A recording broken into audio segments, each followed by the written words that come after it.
boy, what a week. Oh boy, what a week.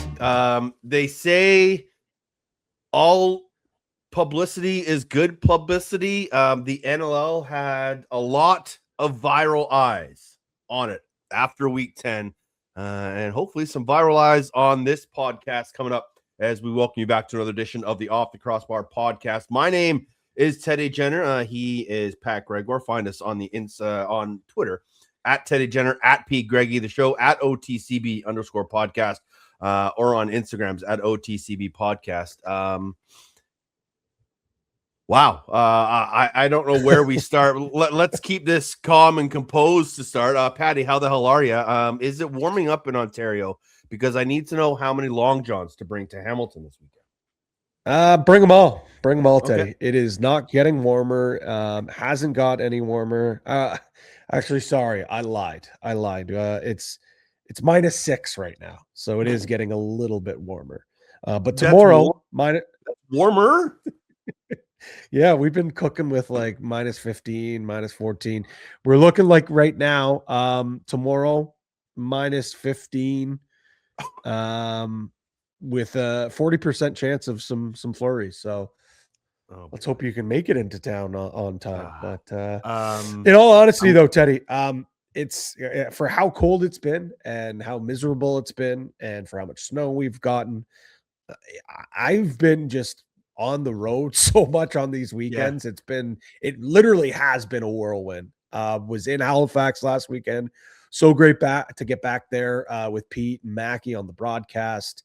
It was quite the performance by Georgia, which I'm sure we'll talk about in a little bit. We'll also talk about the Georgia Swarm with our guest this week, Brett Dobson, returning guest, friend of the program. Mm-hmm. It's always good to be back in Halifax, but we'll probably get to it a little bit, but it feels like pressure's starting to mount with that group a little bit. It hasn't been, I don't want to call it bleak, but you're starting to feel the pressure start to mount with the Thunderbirds right now. That's for sure. I'm wearing shorts. I golfed yesterday. Unbelievable. Unbelievable. As I was golfing, we had a quick story. We had a guy join up with us yesterday, and as we're walking up to the first tee, he goes to me, so are you tired of talking lacrosse? And it's a gentleman that I haven't played for. He's probably in his 60s. I was like, sorry, what did you say? He goes, are you tired of talking lacrosse? I was like, no. You want to talk lacrosse? I got 18 holes to talk lacrosse. Let's go. Well, this guy, Wayne, he's been going to see Shamrock since like the 50s. Wow. Like he's a diehard. And so we literally had 18 holes of just talking old school lacrosse, like him growing up watching Jack Bionda and Whitey Severin and Ronjit Dillon and Nirmal Dillon, and like just gone through all the ages of like all 60 plus years of Shamrock lacrosse. So it was a fun conversation, and just hearing some of his stories, and just him bringing up, like he brought up Ward Sanderson and some of these other names that I hadn't thought about in a long time, some names I'd never even heard of before. Did you know that there was a time, Patty, in the WLA where there was 4 teams? It was Vancouver, New West, Nanaimo, and Victoria, and all 4 teams were sponsored by beer companies. So they were the Luckies, the Labatts, the O'Keefes, and the Carlings. Those were the 4 teams playing lacrosse out west. That's amazing. What a time to be alive.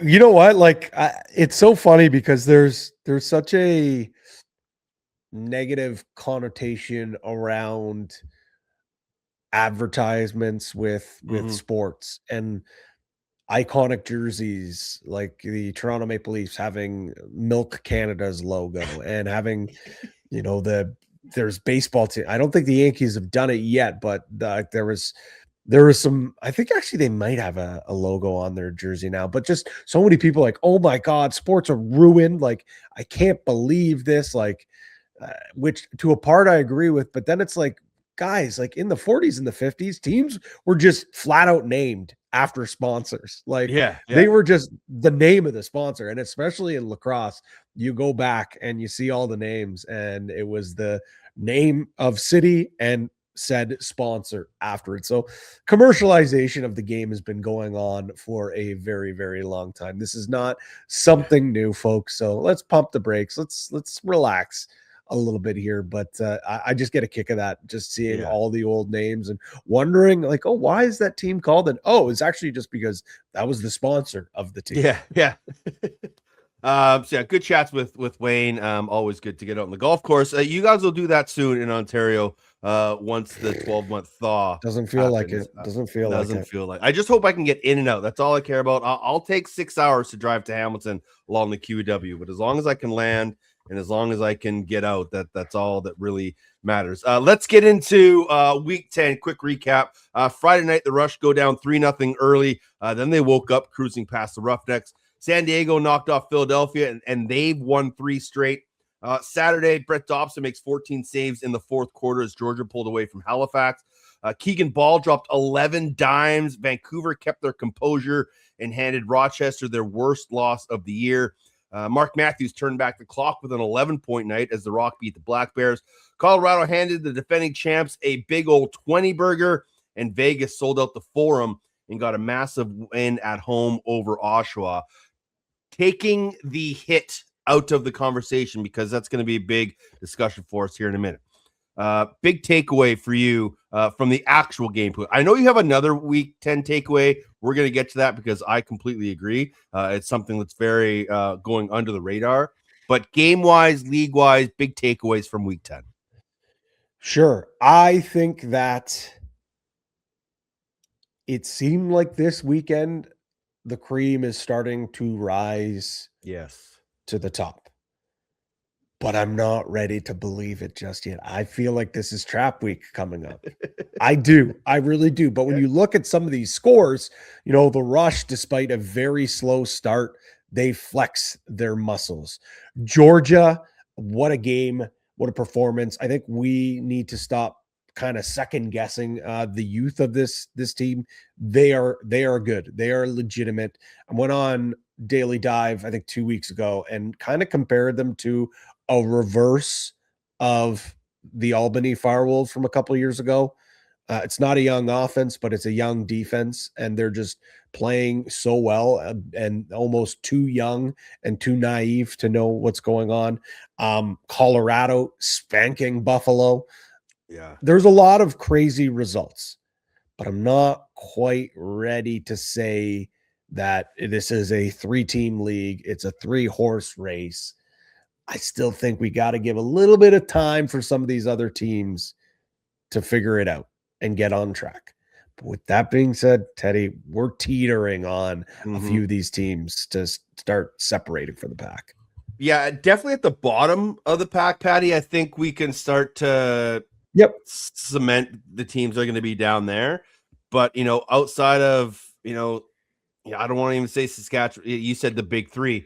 You know, even within that, it's super tight. So I completely agree. We're starting to see some separation. We're starting to see, you know, the elite team show why they are that. But, you know, as every, you know, player will say in a pregame interview when we talk about, you know, what do you have to do? And it's every team can beat any team on any given night in this league. And we often see that, but maybe this is the year that, you know, if you're supposed to beat a team, you're actually beating a team. And that's where the top teams become those top teams. It's funny because remember a couple weeks ago, I said, I love the fact that the Saskatchewan Rush are doing so well, but they haven't beat a 500 team yet. Maybe that was last week or 2 weeks ago. Jimmy Quinlan called me out on that pregame. On the floor. Brad and I were talking with him and Jammer on the bench, Derek Keenan, and he's like, I'm not sure what podcast I was listening to, but someone said that they're not sold on the Rush because they haven't beat a 500 team yet. And I was like, that was me. And he's like, was it you? I'm like, yeah, it was me. He says, I don't get it. I'm like, well, it's not a knock. You're beating the teams you're supposed to beat. You just the way the schedule worked out, you haven't played an above 500 team yet. And I'm sure you'll be fine when that happens. He's like, you just got to play the game that's in front of you. And that's completely true. No matter what the schedule is, you just have to play the game. And I just found it funny that, one, that he listens, and two, that he just blatantly called me out. So I had to kind of defend myself, but it's true. They do have to play the teams that are in front of them, and you can't dwell on it. You just got to go and do your job. But yeah, they just haven't played a 500 teammate. They're going to start to do that in the next little bit, but that's just kind of the way that it's gone. For me, man, I just like what this Colorado team is turning into. And again, I go back a couple years to the championship year where it was next man up, and it kind of revolved around the Ryan Lee injury, and we're getting there again. Sure, they bring in Jack Hanna, they trade for Andrew Q, but no Eli McLaughlin. Ryan Lee goes down.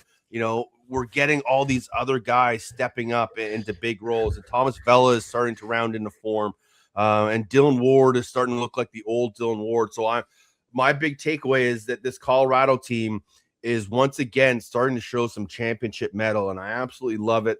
I truly don't believe Pat Coyle gets the credit that he deserves down there in Colorado. So many people talk about JT and Kurt Malosky and Eddie Camo and Derek Keenan, Jimmy Quinlan duo.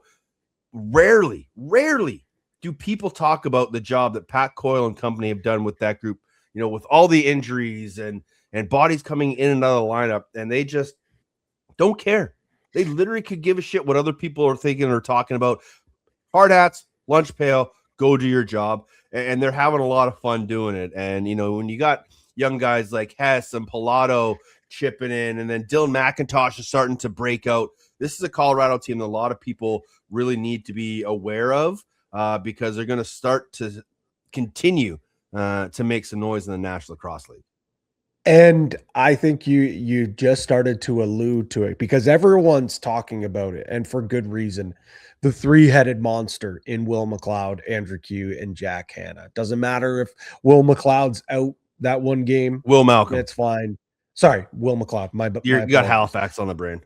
I do have Halifax on the brain.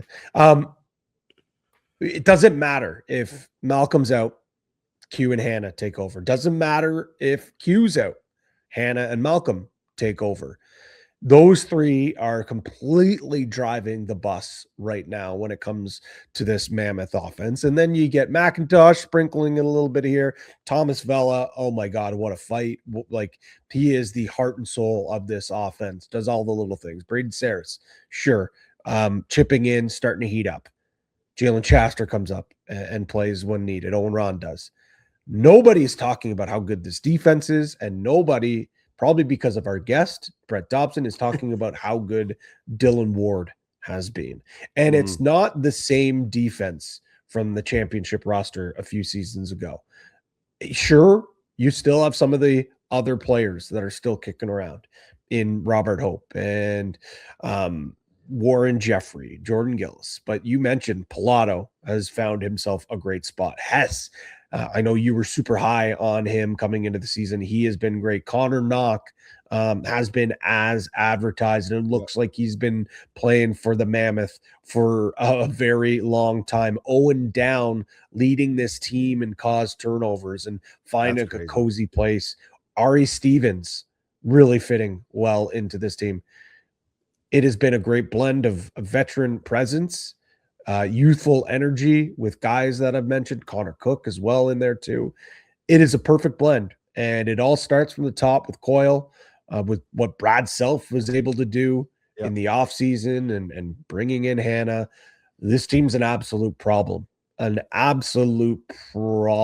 now, Teddy. They're firing on all cylinders, and the only thing that is a question mark for me is in the playoffs, if a team's able to, let's say, shut down the left side with Malcolm and Q, can Hanna carry the load? Or if they're able to slow down Hanna, can those two guys carry the load? That's the only thing. It's the depth that's a bit of a concern for me.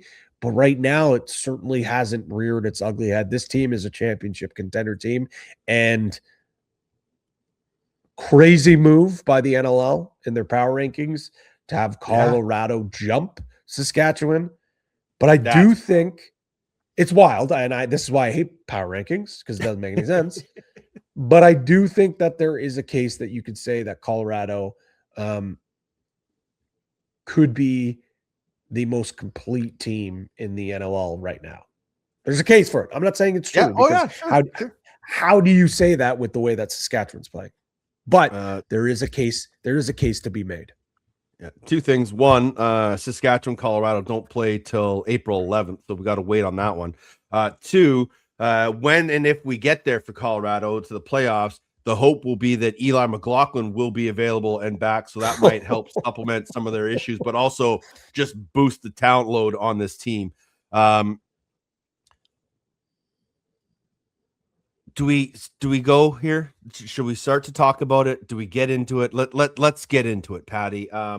Let's do it. Hit.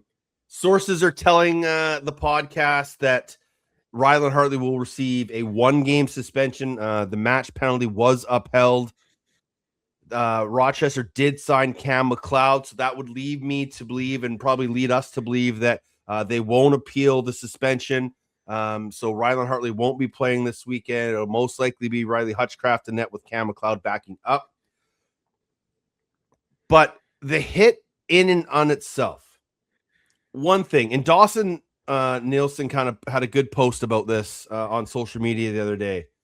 If you take the context of the hit, the actual hit itself, the contact of Hartley on Charbonneau, that is not dirty. It's chest on shoulder. It's not in the head. It's a quote unquote clean hit. Anywhere else on the floor, it's a good hit. But you have to take into account the course of action that led up to the hit. It's in the middle of the floor. That's why that rule is in place. What is it? 70.4. Defenseless player on a breakaway in transition. They take into account distance traveled, speed, situation. Was the player able to kind of figure out his bearings when that hit is coming? Rylan Hartley runs out from his crease. That's what, 50 yards or 50 feet? That's a quarter of the floor he runs out to make that play. There's no way for Steph Charbonneau to catch that ball, turn around, and avoid the hit. And I've seen a lot of people saying that Charbonneau could have avoided the hit. I've seen a lot of people blaming Christian Del Bianco for throwing the pass. Like, that is one of the most ridiculous takes out of all of this, is that it should be Delb's fault for throwing that suicide pass. That pass happens countless times in a game, and you don't see goaltenders running out of their cage. You just don't see it because that rule is in place. We haven't seen it since the Bouquet hit. And it's because, one, that rule is in place. Two, it's because players actually respect each other and understand that that is a dangerous, dangerous play in the world of lacrosse. I don't get it. And for Rylan Hartley being a guy that has concussion issues, that has injury problems, for him to not only put Charbonneau in a dangerous position, but himself in a dangerous position making that play just blows my mind. Like, there's no need for that. 6 minutes into a 1-1 lacrosse game against two of the top teams, and you make that play and you take yourself out of the game and cost your team. It is a stupid play. It was an asinine play. It doesn't belong in our sport. And I just don't understand people trying to defend Rylan Hartley in this situation. It makes no sense to me. It is something that the league specifically added a rule into the rule book so that it doesn't happen again. Thankfully, Rylan Hartley's 175 pounds, and Steph Charbonneau's built like a fire hydrant. So the damage from the hit wasn't as bad as the Bouquet hit. But this had all of the same matters of the Bouquet hit. And I'm glad Charbs is okay. I'm glad Hartley's okay. But this has to be taken out of the game. And if you were defending this hit, I have no time for you. It is dirty. It is greasy. It is illegal. And it should be out of the game. So I'm glad the league stepped in, are going to suspend Rylan Hartley. I don't think it needed any more than 1 game. If you would have gotten 2 games, I'd have been fine with it. 3 games, too much. But 1 game, if that's the course that they're going to go, it's fine, because he pretty much sat out the entire last game anyway. You take him out of this weekend against Vancouver, we move on. And I think it's been handled well. One more before I let you go, Patty. I also think Vancouver handled it very well. And Christian Del Bianco said it on a show out here on the West Coast. He was on with now I think of the game. Dollywall and Don Taylor, who's a longtime lacrosse guy out here, a sports guy. And he said he liked the way his team responded by it being a guy like Ryan Dilk stepping in and going after Hartley. It didn't have to be a Jackson Subak or anybody else. It was sort of one of the most calm, composed guys, one of your leaders stepping up and into the fray. They handled it right there and then. In Vancouver's mind, and talking with some of the guys in that locker room, in that organization, they're done with it. It's over. They handled it at that moment. Then they went out and put the boots to him. So I don't think you'll see any repercussions this weekend, especially without Hartley in the lineup. But I thought Vancouver handled it well. I thought the league has handled it well. Are eyes on the sport good? Of course they are. Like having millions of people seeing that. Oh, shit, what is this sport? Maybe I'll tune in and check it out. Just knowing that that's not something that happens every day. Viral moments are going to happen. But dirty hits have no place in our game. And I was disgusted to see it. I'm glad everybody's okay. I just hope we don't ever have to see that play ever again. Yeah, Teddy, I think you wax poetically quite well on it. So I don't know how much more I do want to add on top of the hit itself. But what I will say is that I do think that, again, news outlets, sports networks, sports reporters have an obligation to talk about this, to post it, because it is a pretty significant moment, a pretty significant play.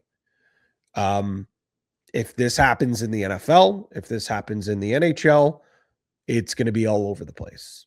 You're going to see reporters report on it. You're going to see outlets post it. Where I think lines were crossed is when team accounts are gloating about a dirty hit or a dangerous hit. That's got no place in the game at all.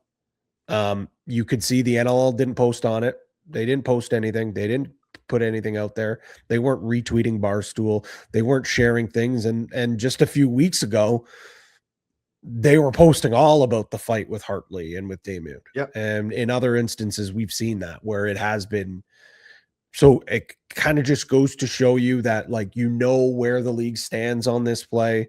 And I'm not going to say that others posting it it's here nor there. Like people have to share it.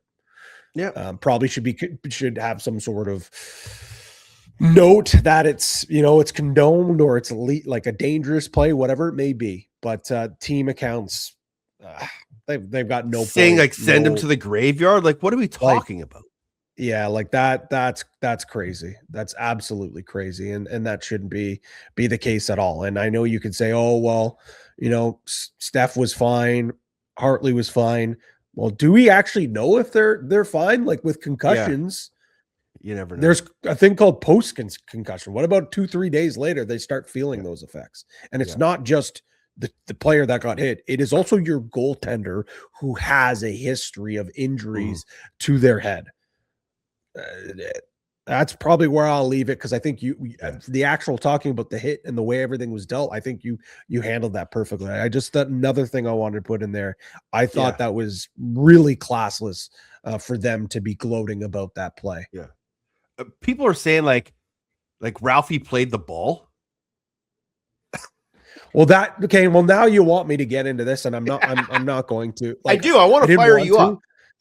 But like, also, I get it. Fans are going to be crazy, and fans are going to go to battle for their players, for their team.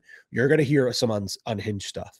I get it. It's crazy. We have a petition for a referee to get fired.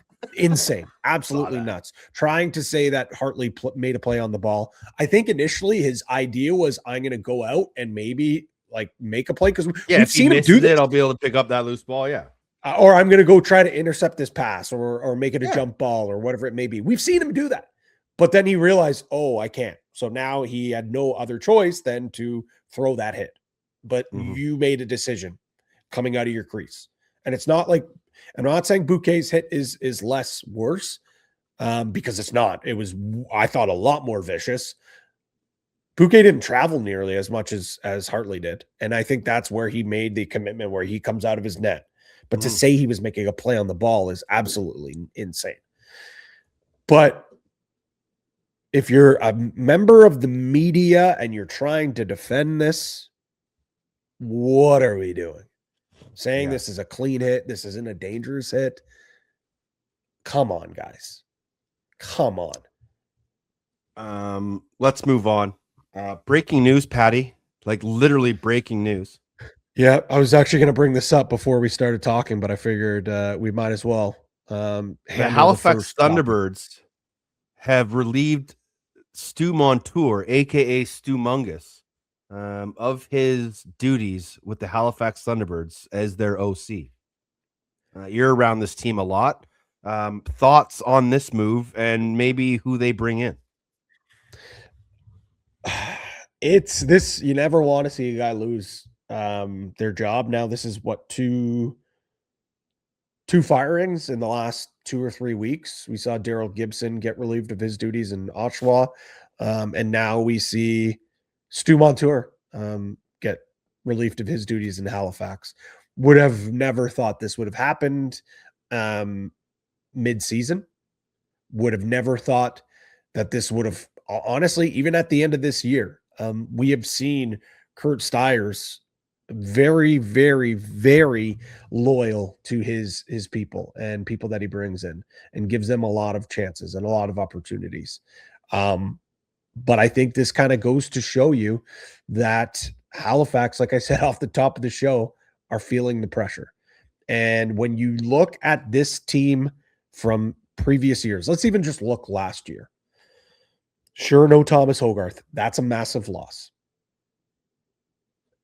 No Dawson Thiede, but that's only one game. Where's the difference? Where is the difference in the offense? It's pretty well the same group. Sure, they're a year older. Sure, their teams have more film on them.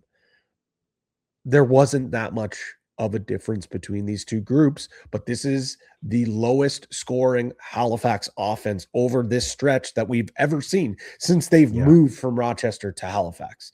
Even when they were in those losing skids that we've seen before last year, look at it. They still were pumping in 15, 16 goals and losing some nights. They lost to Calgary doing that. They lost to Colorado, putting up, I think it was like 12 or something like that. It had never been on the heels of the offense. It has always been, whether it's goaltending or defense. Well, the goaltending and the defense has been there. Warren Hill has been outstanding. The defense has been fantastic. The offense has gone silent. And are you going to bring bodies in? This is clearly a group that I think it's very obvious with the moves that they've made over the last few years. Sure, they believe they can win now, but they also see an opportunity where they can continue to build for the future. They have 3 first-round draft picks next year. They just picked up another one in 2028. They got one in 27. This is a group that can retool this offense and this team pretty quickly. This just goes to show you that what's going on right now in Halifax is not good enough. And Stu Montour is a brilliant lacrosse mind. Love talking lacrosse with him, but even more, furthermore, he's even better of a person. Yeah. And I know this was not an easy move for Halifax. This was not an easy move for Kurt Stiers. It was not an easy decision for that entire coaching staff for that to happen. But something had to change. And that is a move that kind of shows, okay, what's going on right now on the East Coast is unacceptable. We have Randy Stotts on our team. We've got Clark Peterson on our team. We've got Cody Jamieson, who still has a lot of gas in the tank. We have these young players on the left side that are have an opportunity here. And what's going on here? That's what they're saying. What has to give? This is what has to give. Who comes in, Teddy? I have not the slightest clue. Player coach Cody Jamieson? I mean, maybe it is Reggie Dunlop, Cody Jamieson, but I think that's what they were saying in that room and in that coaches meeting. What can we do here? And I don't see them sacrificing the future to bring in a piece if they're going to bring in a piece. And I do think that they are trying to make some move. But if they make a move, it's to bring in a young body. It's not to bring in they're not selling to bring in Joe Resetarits for a 1 year deal. Or Lyle. They're bringing, maybe. I mean, Lyle maybe he's different because I think you can extend him. But they're not they might just wait until the offseason. Plus, Georgia, with the way they're playing, they're not selling this. Not a chance. No. So for me, Teddy, and I mean, I'm shocked. I'm shocked. I had a lot of people asking me over the last couple weeks with all the struggles that Halifax had. Well, do you think Mike Kersey is going to get fired? No chance. Do you think we see some sort of shakeup? Is someone getting traded? No, I don't really think of significance. Maybe. Do you see maybe a shakeup on the bench? No, I don't. Kurt Stiers is very loyal, and if he's going to make a change, it will be after the year where they can really, really think of things. This speaks volumes to what's going on in Halifax right now. They've only put up double digits twice this year. Once was against Oshawa in the 11-2 game, and the other one was against Ottawa 13-11. So 2 of their 3 wins, they've got to double digits. Their other, 7 games have been single digits. So, yeah, definitely something needed to change. We'll be interested to see what Kurt Stiers and Micah Kersey do to boost up their bench heading into the final week. It is the one of the most famous golf tournaments on the PGA Tour. Down there in Scottsdale, Arizona, right? That's where the tourney is this weekend, right? Yes. Yeah, it's in Waste Arizona. Management. Yeah, Waste Management. That was the word of it. But last week was the Farmers Insurance Open at Pebble Beach, and I saw this come across my socials. I guess I didn't really think too much about it. Maybe I thought it was like our participation trophy, but this is wild to me. And you're right. Not enough people are talking about this, Patty. Watching the broadcast on Friday night in my hotel room with Pete Dalladay, and we hear something. Cooper Perkins and Nick Ocello say, Westberg and Trey Leclerc want to give them congratulations for winning the Farmers Insurance Pro-Am at Pebble Beach this week. And both of us looked at each other like, pardon? And sure enough, they show a photo of the two, and we're like, well, hold on a second. Why are more people not talking about this? Why is this not all over NLL.com? Why is this not on every social media channel in the world of lacrosse? The Pro-Am at Pebble Beach, that is one of the premier, first off, Pro-Ams on the PGA Tour. It is one of the most iconic golf courses in golf, probably one of the most iconic golf courses in the United States. And 2 pro lacrosse players in San Diego win the Pro-Am, playing with, who was it? I think it was Johnny Vegas and another player. But like, the fact that I don't know who it was off the top of my head is crazy, because this should be a big story. There should have been a camera crew and a social media crew following. The fact that they were even playing in it. Yeah. Like, that would be a perfect marketing opportunity for the league, for the team. And for those 2 guys to win, obviously they got to be pretty good sticks to win that. But the fact that happened, and it was just a quick little one-off on a broadcast and then a social media post a couple of days later. What are we doing here, folks? Yeah. This could have been a great opportunity to celebrate the game, celebrate our athletes. Well, hopefully San Diego had some cameras out there. They often do some good stuff, but I know those guys get out and play a lot of golf. I know I've seen, Govett play a bunch out there, and, it is a public course, so you can just kind of get out and play it. But, man, we need to delve deeper into this and figure out how they got in, what their caps are, how much big of sandbaggers they are. But what a great story indeed. Just for those guys to bring some more eyes to the lacrosse world and just, do some great things for themselves. So congratulations to Westberg and Trey Leclerc on winning the Farmers Insurance Pro-Am. I didn't think that would ever be a thing, but congratulations. Let's step into the mailbox. I know we got a lot of questions this week, Patty. You've got mail. Yes, we do. All right. First question from our good friend Casey Dawson. Will the Bandits make the playoff? This is a tough one because they're kind of going backwards, and I think you and I kind of both had the same feeling of, it's early season struggles. Bandits always kind of come slow out of the gate.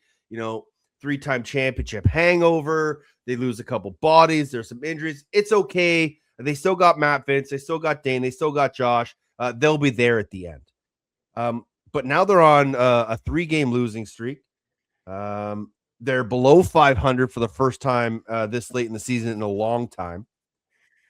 There are parts of me that is starting to worry that the shine has come off the disco ball, and this might be a down year for the Buffalo Bandits. I still believe at the end of the day, they will pull things together and go on a bit of a run and make it to the playoffs. I don't know if they have the horses to get back to the finals again, but I just can't see this team not being in the playoffs. Well, if you ask the Polar Bears and you ask Las Vegas, not the Desert Dogs, the betting odds, yeah, Buffalo right now to make the playoffs is minus 200. So pretty good chance that they still make the playoffs, or at least Vegas seems to believe that they will. But at Coolbet, before the season started, they're minus 850 to make the playoffs. So clearly chances are slowly dwindling. But to answer Casey's question, yes, I think they make the playoffs. And will it be a little bit of a grind to get in there? Yes. Do I think that they're going to get home floor advantage? Probably not. Could I see them sneaking up to 4th? It'd be a long shot, but I can see it doing. I am not doubting this group by any stretch of the imagination. Was that Colorado game very concerning? No doubt about it. A lot of chatter about Matt Vince is washed. He's too old. The defense is too old. The defense can't adjust to the bandit rule. With guys not being able to block shots in the crease, they can't do it anymore. Listen, was the defense and the goaltending not great the other night? Absolutely. They're still without Mitch Desnew. Once he comes back, that's going to help them because we know how much he runs the ball. We know how much of a takeaway specialist he is. It is adding more kilometers on Steve Priolo and Nick Weiss to have to play a little more of a transition game right now. They released Kyle Matisse, so obviously they've recognized, okay, we do have to get a little bit faster. Taylor Dooley now draws in. But I'm not really all concerned about the defense. I really am not. In their losses, Teddy, they've given up 9 goals. Sorry, they've given up 10, 12, 9, and then 20 this last. It has been the offense that has let down the Buffalo Bandits right now. They have not been able to figure out life after Chris Cloutier and Chase Fraser. The plan that Steve Dietrich had to fill in those voids has not worked. Straight up. They released Mike Triolo, just flat out released after trading for him. Lucas Nielsen has the potential to be a great player, but right now he is a prospect. He is not an everyday NLLer.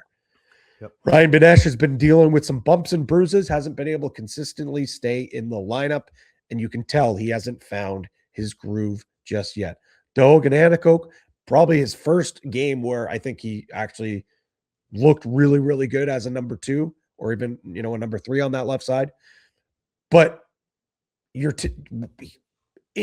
what made him so great is how damn good he is away from the ball, setting hard picks and freeing up space for other guys. Sure, he can get it done when he gets his opportunities as well.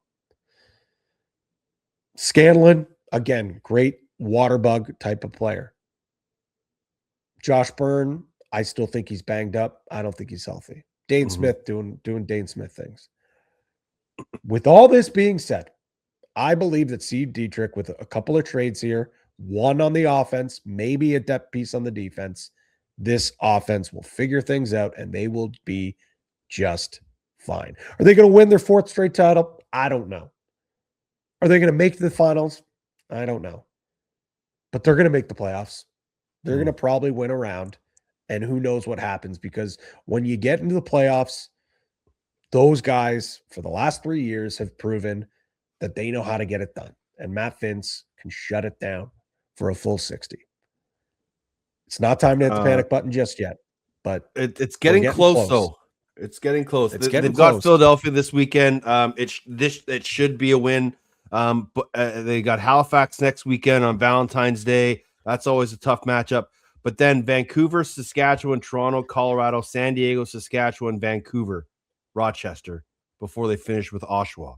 So the next month and a half, 2 months after this Philadelphia Wings game, probably including this Philadelphia Wings game, isn't an easy stretch by any means. So they're going to have to get everybody pulling on the rope the same direction, because that's a tough schedule through the middle of February into April. That could see this Buffalo Bandits team, further down the standings than anyone ever thought they'd see them heading into this year. So we'll keep an eye on that one. The Desert Dogs podcast, the Doghouse Pod, they want to know, will the Dogs manage to remain elite offensively without Chase Fraser? We don't know the extent of the injury to the phrase. It didn't look good holding his leg when he went down on a bit of a non-contact. I think they can still remain elite. They started well without him to begin the season. I think they're too deep offensively to go, to take a bit of a dip. They might take like a small dip. I still think this offense can put up incredible numbers even without Fraser. It would be great to have him, but I still think what Sean Williams has built out there with the additions of bodies, they're going to be just fine. Yeah, so it's tough. Like elite, yes. Like, are they going to be the number one scoring offense in the league if he's gone long term? No, but I still think that they're a top 3, top 4 type of offense.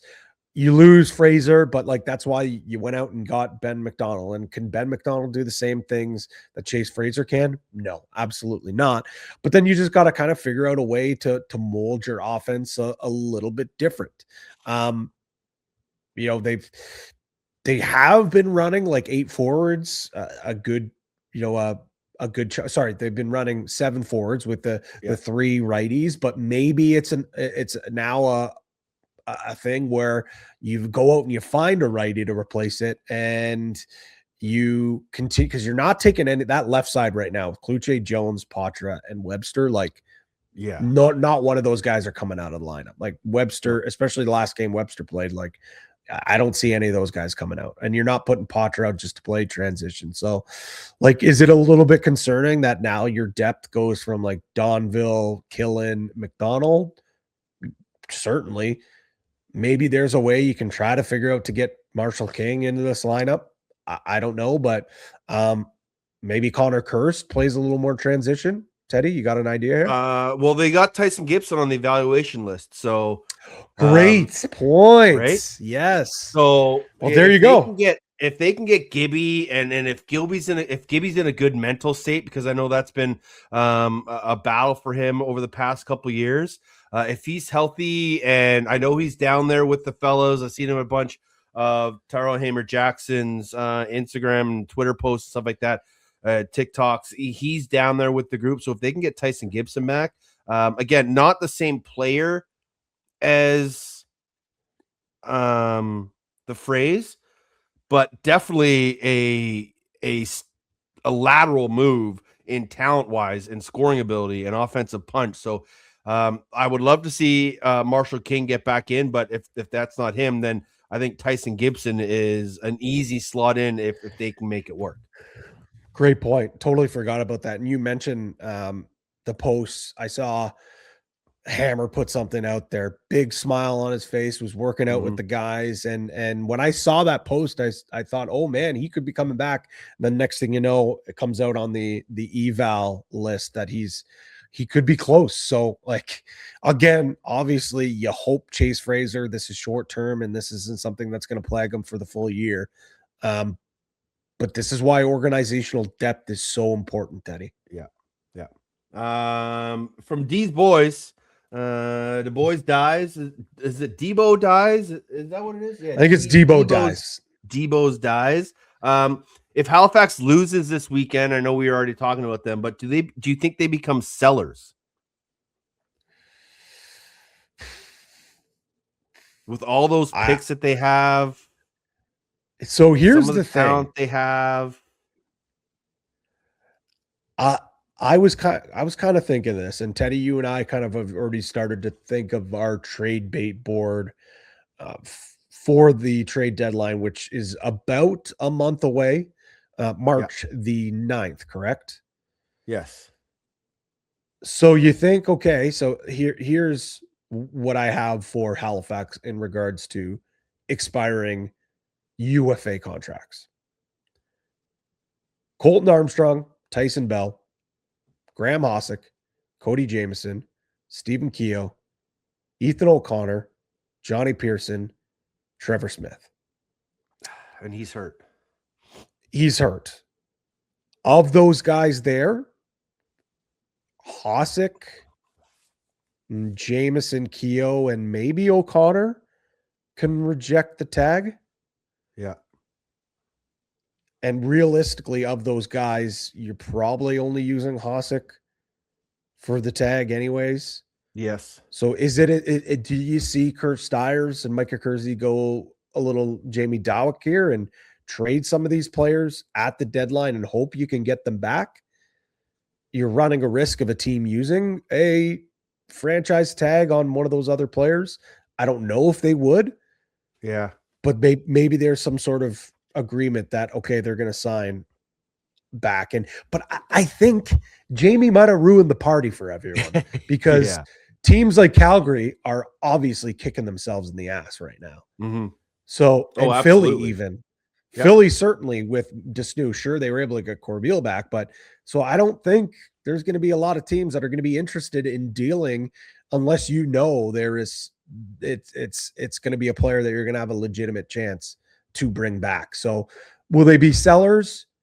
Don't know. Are they going to be buyers? Hell no. No. Hell no, they won't be buyers. But maybe they do some sort of mix where they're making trades for players, like I mentioned earlier in the show, that can help them right now, but they're also going to be able to help them in the future.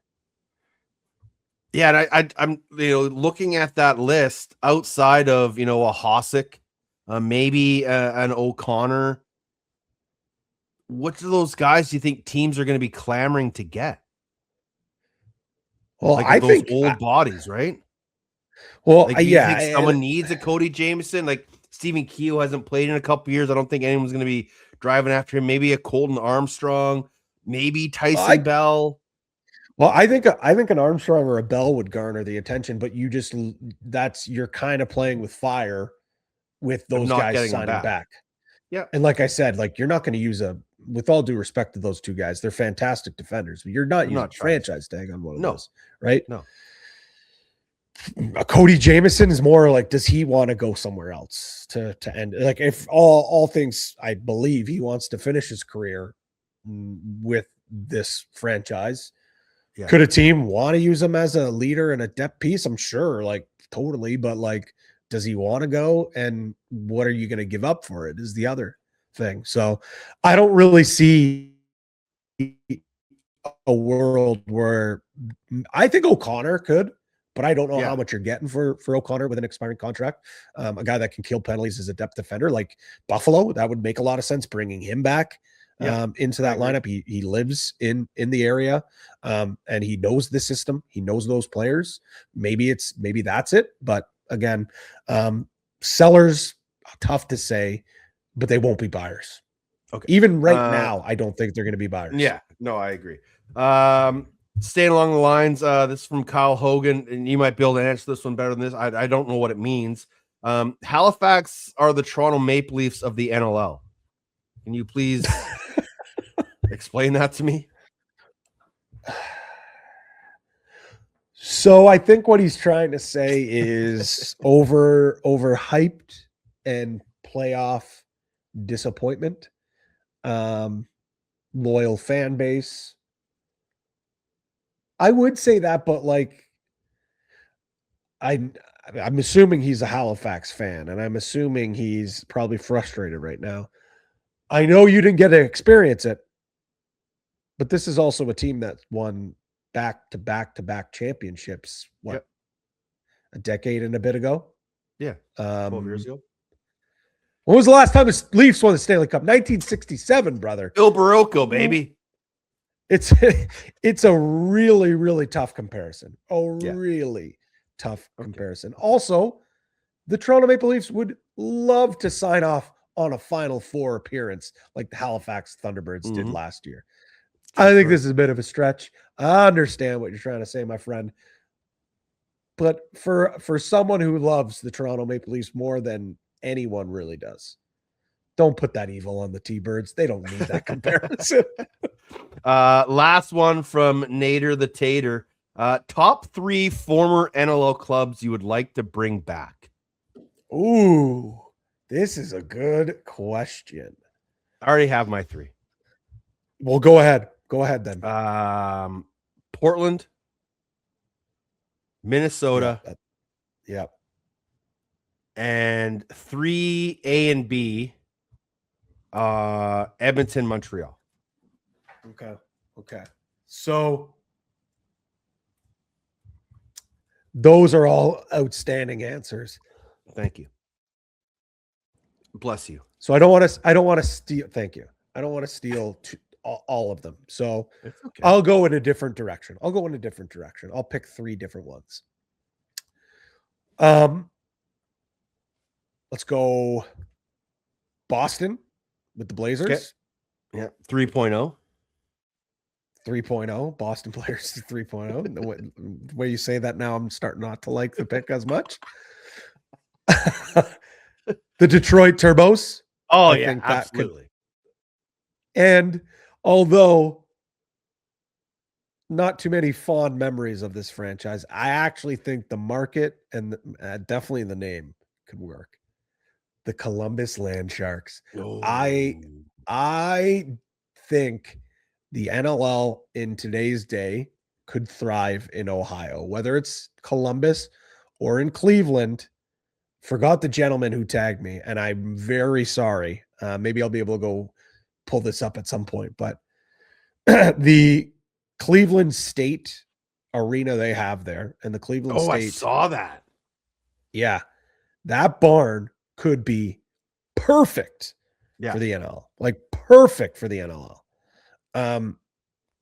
The NLL's got to go back to Ohio, and whether it's the Land Sharks or whatever Cleveland team we bring in, I would absolutely love that. But that's a great question. Whoever asked that, kudos, because that I love that question. Nader you could have Dan Dawson as your head coach. You could bring Jack Hanna home as like an OC.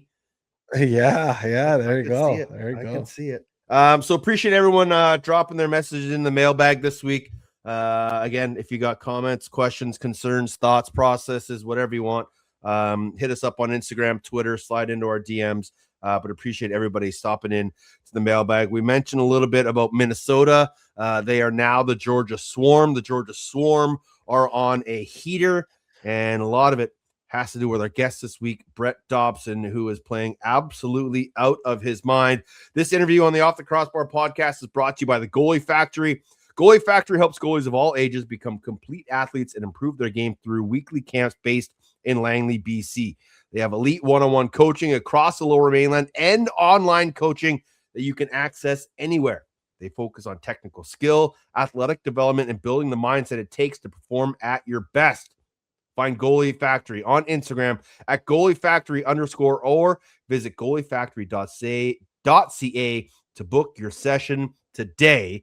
And if you want to be like Brett Dobson, the Goalie Factory can help you Kai, the goalie, has been taking some lessons from Dobber. We'll ask him about that and more as the number one goalie in the NLL. Brett Dobson joins us this week on the Off the Crossbar podcast. Get your popcorn ready because something crazy is about to happen. Now I'd like to welcome back to the show, friend of the program, recurring guest, the goaltender of the Georgia Swarm. And as you can see on his hat or on his Instagram, maybe the biggest Utah Mammoth fan going in the league right now. Brett, how's it going, buddy? Doing good, Greggy. Pumped to be here. Big win for the Mammoth last night. Pumped. I got close ties to that team, so I'm excited. I was a diehard Habs fan growing up, and it was a tough conversation telling my dad I'm going to have to part ways from him. But he understood the assignment and accepted me for it. I'll take the Mammoth over the Habs any day of the week. Obviously, we know your ties with the PLL, the club there in Utah, but you got some other ties there too, don't you? Yeah, so funny story. So two funny stories, actually. One, my girlfriend works for the team. She's the head social media person for the Mammoth. So, it's nice to cheer for the team when you get to watch your girlfriend do what she does as a job. So it's awesome. And then secondly, I was, back home in the summer working out with my close buddy, Sean Wesley, in the gym in Whitby. And he's like, hey, you're no longer the mayor of Salt Lake, eh? It's like, oh, why is that? He goes, well, there's a guy right over here plays for the hockey team there. I was like, oh, really? Who's that? He goes, oh, that's Michael Carcone. So Kirk has been awesome. He's a beauty.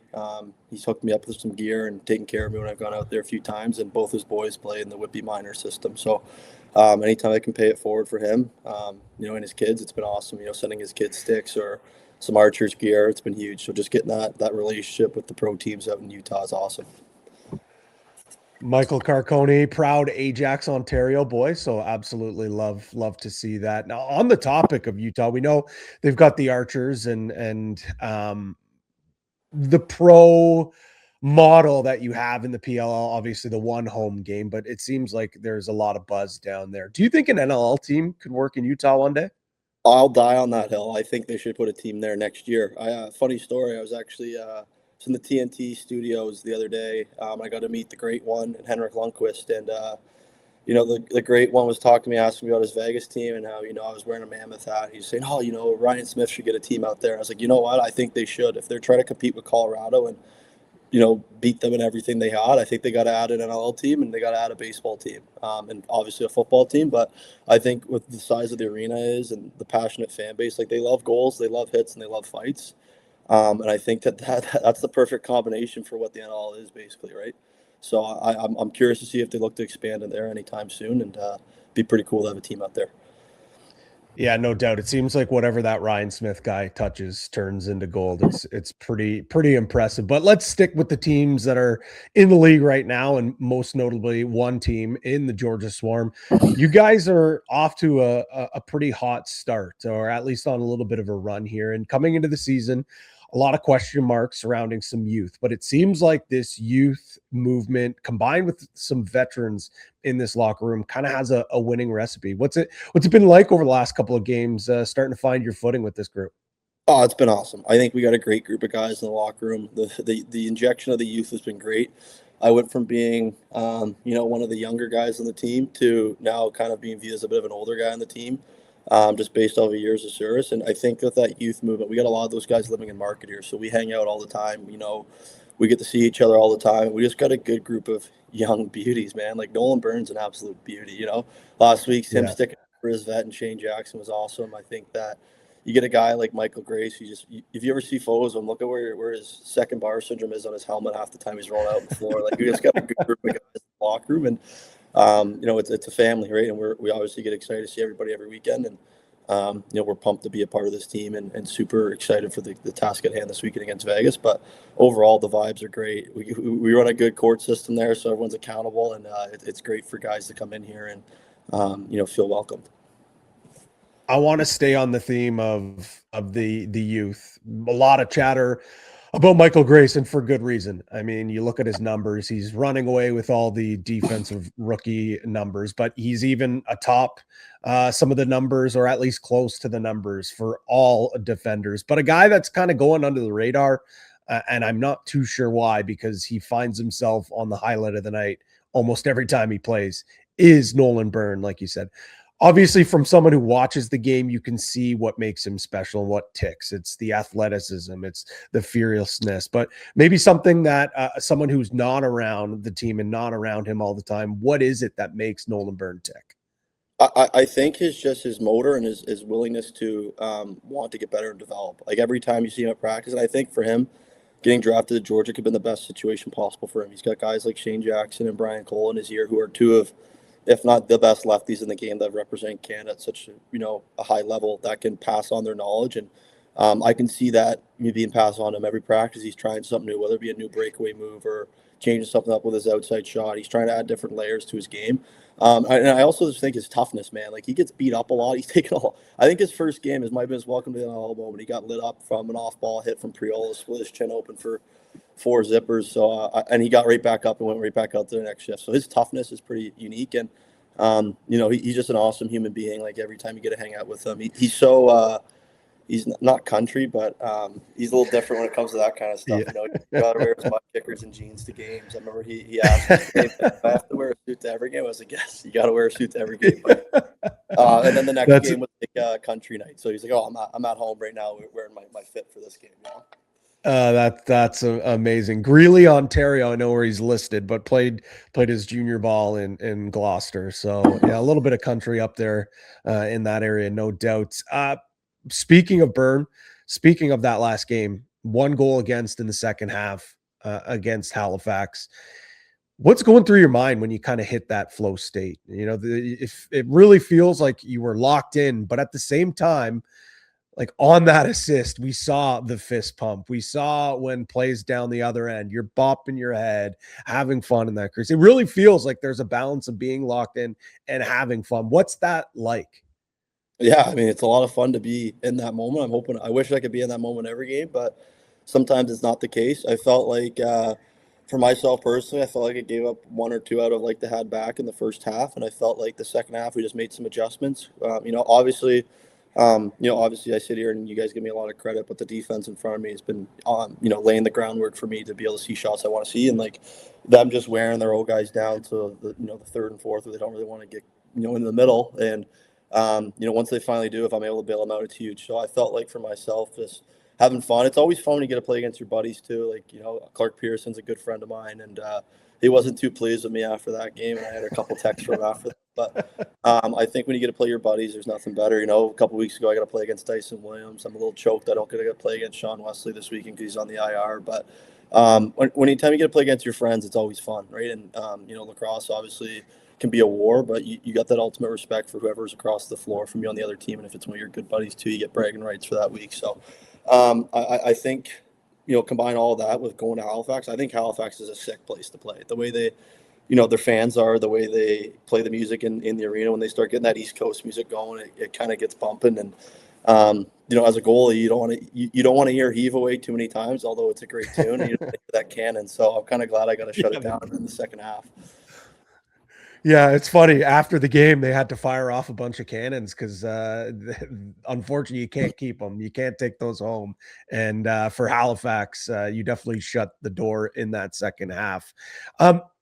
Overall, though, the season that you're having it's borderline historic, at least the pace that you're on right now with the numbers. And I know you're going to give a lot of credit to the defense, but I really do want to, ask you, what has been the biggest difference for you this year? Talking to Ed Camo before that game in Halifax, he mentioned that you coming into training camp, and you're always a guy that takes yourself serious, but there was just a different aura around you and maybe a little bit of a chip on your shoulder. Did you feel like you had something to prove coming into this year? Yeah, tremendously.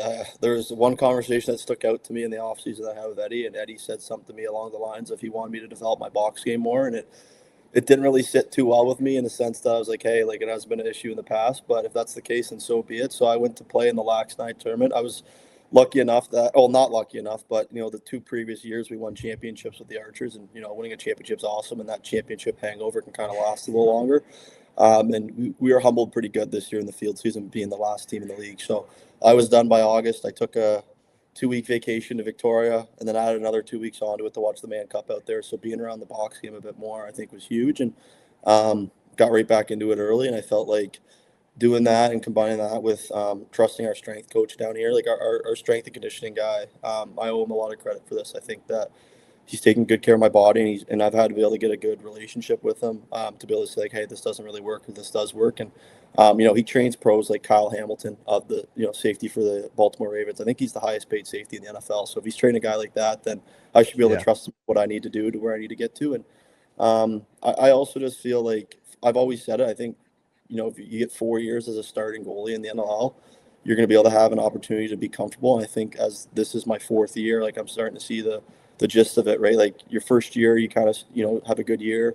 Second and third year, guys start to get a good feeling for you, and then it kind of evens out. So I've been lucky to be able to play 4 years as a starter in this league, and I've been lucky enough to even have guys like Delbs and Wardo and even Pooley my rookie year to just kind of bounce ideas off of and get comfortable with it. And, I think it's been a fun start to the year, but obviously, the year's not done yet. And I think that there's a lot of lacrosse left, and they don't give out awards halfway through the season unless COVID hits, right? So, tell that to Jacko, MVP. Yeah, I will. But I think that for myself, I just got to make sure I put my head down. There's a lot of noise. The year started off with a lot of trade rumors, and I think we put those to bed real quick. And the year's not done, so I'm looking forward to kind of see how the back half of the season goes and what this team's capable of. How's it going, Teddy? What's up, Teddy, boys? How you doing, buddy? Good. I'm just playing a little taxi this morning. So glad we could get on. Continue. Well, I was just going to ask a question because, Dauber, you do bring up going from field to box. And, really with the exception of Dylan Ward, who I know has been a mentor of yours as well, and now yourself, we haven't seen too many guys that have been able to be elite at both positions in quite some long time. For someone who is a young goalie that plays both disciplines in field and in box, what's the best advice that you can give balancing the two different positions? I think if you look at it, if you look really hard, you can find something from the field game that can help your box game, and vice versa from the box game that can help your field game. So it can be hard to go back and forth between the two. I remember I was getting ready for a Team Canada tryout. It was my first year, graduated from St. Bonaventure, but I was still back at Bonnie's, and I was going from field to box because I was getting ready for an NLL training camp, but also had tryouts.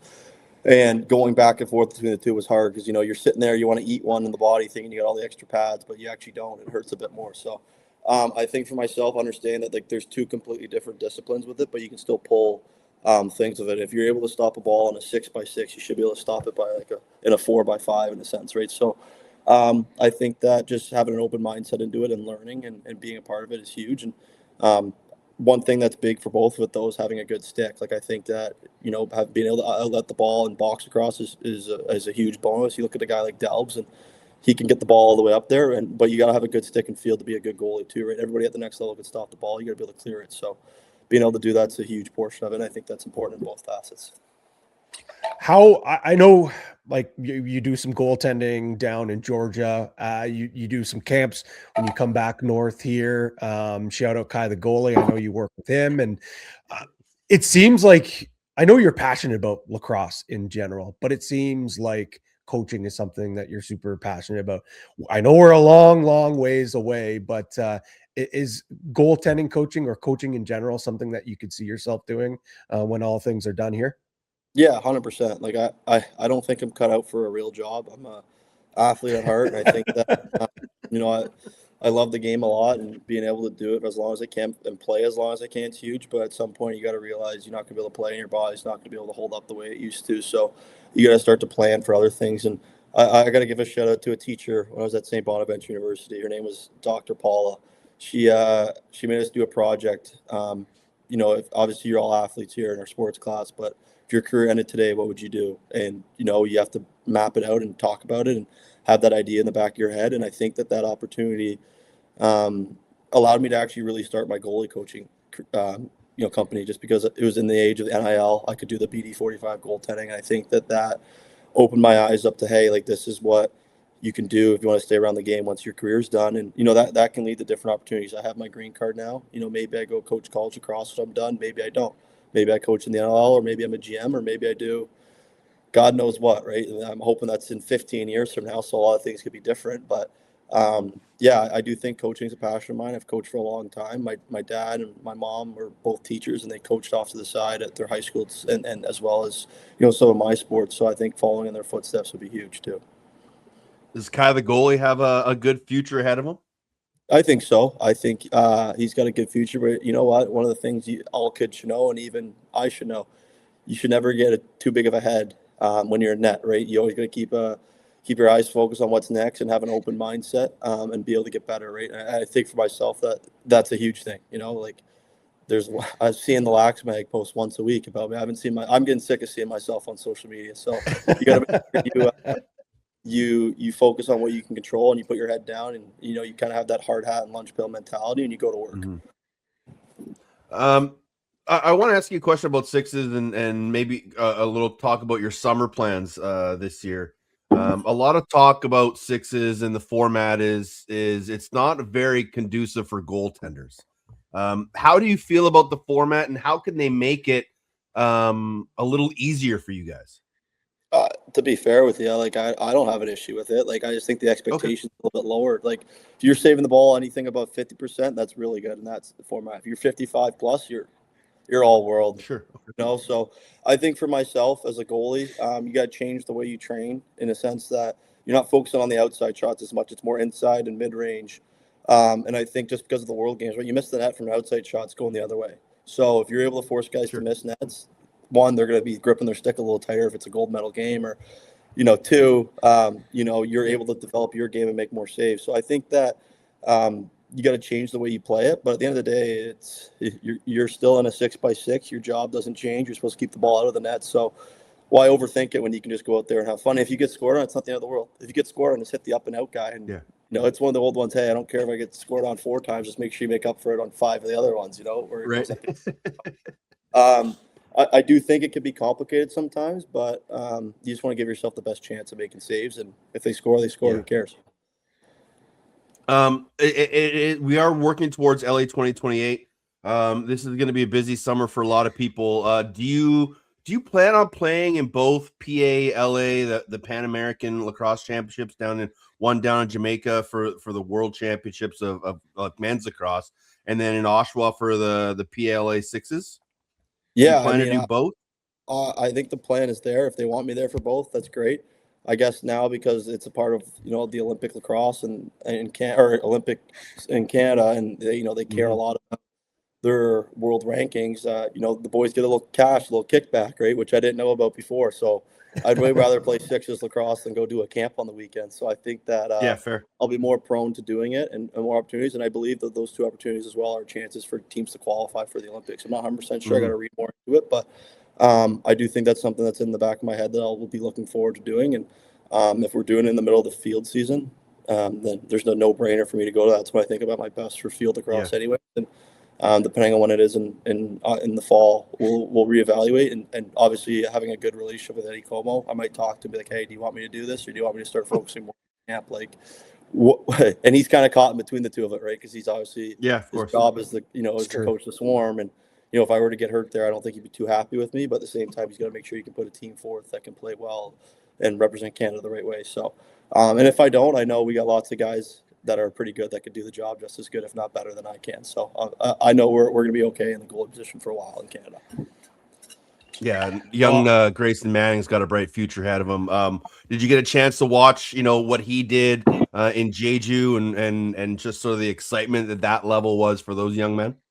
I caught the tail end of it. I was actually in Victoria when it was going on. I was out with his brother the night before the game, and I was just like, hey, I'm so pumped for him. And a couple pops deep, and we were talking about how good his brother is, and how much of a bright future he has. And I was excited. I was kind of hoping to time it up to be out on the island still when he got there, but I unfortunately had to go to the mainland for the Man Cup, so I missed him by a bit. But yeah, that performance was awesome. I'm excited for him. I'm a little jealous I didn't get the opportunity to play an event like that, because I think that it would have been really cool, for me to do that at such a young age and play for Team Canada. And personally, I don't think there's a greater honor than representing your country at any stage and playing for them, right? So my first experience with it was when I graduated university. If I could have done that 4 years prior, I would have been over the moon. I know I still have to hear about it from my family that my sister was an all-world attacker before me at a U19 championship because her birthday worked into it properly. So I would have loved that opportunity, but hey, at the end of the day, it's kind of more fuel to the fire, and you get the opportunity to do it another time. And even if it's the last time you get to do it, you still got to represent your country. It's something you get to tell everybody that you did. You've worn the Maple Leaf multiple times, but being on the world stage at the Olympics, LA 2028, what would that mean to you? It would mean the world. I was thinking about it the other day, watching all these guys get phone calls from, their GMs and, for the hockey stuff, and just thinking in my head, what would happen if Eddie called me and said, hey, you're going to be one of our guys going to LA? I think I'd start crying. I would call my dad, and, I think that it would mean the world to me. I'm getting a little emotional just thinking about it, just because I think it's pretty surreal how close it could be. But, being able to play for your country at the Olympics is a tremendous honor. And even further to go with that, I think there's an opportunity that my sister and I could both do that. And I think as parents, they'd be pretty proud of their kids. And just to be out there, and I know there'd be a lot of people that would be so proud of me just to be able to do that. And I can only imagine how big of a smile Mearnsey would have during that type of scenario. All my college roommates and buddies, and just people being like, hey, like my buddy's at the Olympics playing for Team Canada. And as much as it's sixes, it's still a huge opportunity to do, and just to be a part of it and would be awesome. And I'm hopefully, we'll get the opportunity to do that. And you never know, right? Injuries and talent pool gets better and better each year, right? So I'm really hoping that that's the chance, but that's where my mind's at right now, training towards, and I'm looking forward to it. Before we let you go, unless Patty's got something else, I want to ask you about the Rylan Hartley hit. I know it's been the talk of the town in the National Lacrosse League this week. What were your thoughts on it? And just, is it something that needs to be further looked into? See, I'm kind of in between on it. Originally, when I saw the hit, I was like, oh, like you can't do that. First of all, you can't do that. Like there's a specific rule in the rule book that's basically the Alex Bouquet rule that you can't hit someone that's a defenseless player. I watched the play back from the other angle on the other side that I didn't see till later on, and it kind of changed my mind a bit on it. The hit is still a dangerous hit in my opinion, but he didn't blow him up as bad as I thought it did compared to the one angle. Me personally, I would have just tried to stop Sharps on a breakaway. I don't like to run that much. I'm not going to exude that much energy. But I think that, and I feel bad for a guy like Kurt, who's had to see two of his players go through that, right? And luckily Sharps wasn't hurt that badly with it, not that I know of. But I do think that there needs to be a precedent set with it, the same way that, like I can't just go running through your crease after a shot and run a goalie over and score, right? Because that just gives free will to somebody else to go do it in a game. So I think if you set the precedent with it, it'll lead moving forward with it. But you know what? It's crazy. He's gotten a lot of views on the NLL. I gotta tip his cap to him.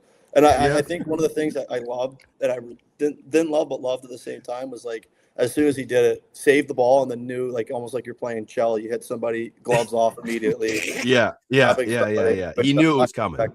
Which I respected a lot. So I'm curious to see what the league has to say about it. I've talked to Zach a bit about it, and it also is crazy to me that they play each other next weekend. So if he gets like one game, he could appeal it and go play the next game, and they could settle it there, and it could just be over and done with. But I'm curious to see what happens. But I think that if I was in his boots, I probably would have stayed in the crease and try to make sure Delbs didn't get 101 assists on me.